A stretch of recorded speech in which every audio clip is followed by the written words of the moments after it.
and she was born paralyzed. And they came in for a checkup, and what happened is they weren't able to afford care. And so I think a couple months later, he gave them a call. I think it was a standard recall, and the little girl, who was about 11, had got much worse.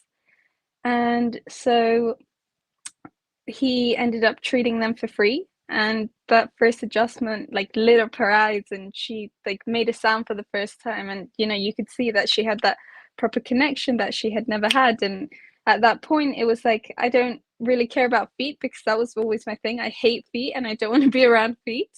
But I knew I wanted to be a chiropractor, because like it doesn't just change one person's life, but it changes everyone's life around them. And yeah, it was a pretty cool moment. My mum was obviously very excited, very happy.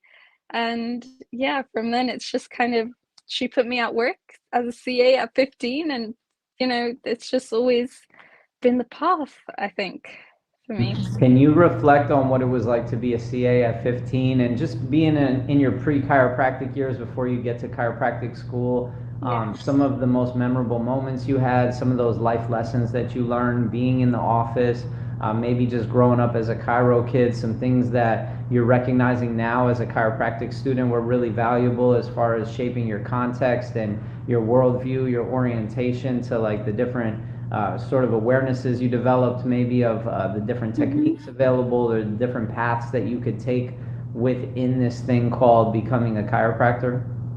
Of course. So I think growing up, it was me and my brothers, we were raised with this foundation to trust in chiropractic. And so, we've never been vaccinated, never taken any medication. And like, if we were feeling ill, tired, we couldn't study, the first and the only thing we would do was get adjusted. And like that, the same thing went for our pets. It's like, they're not going to the vet, they're getting adjusted.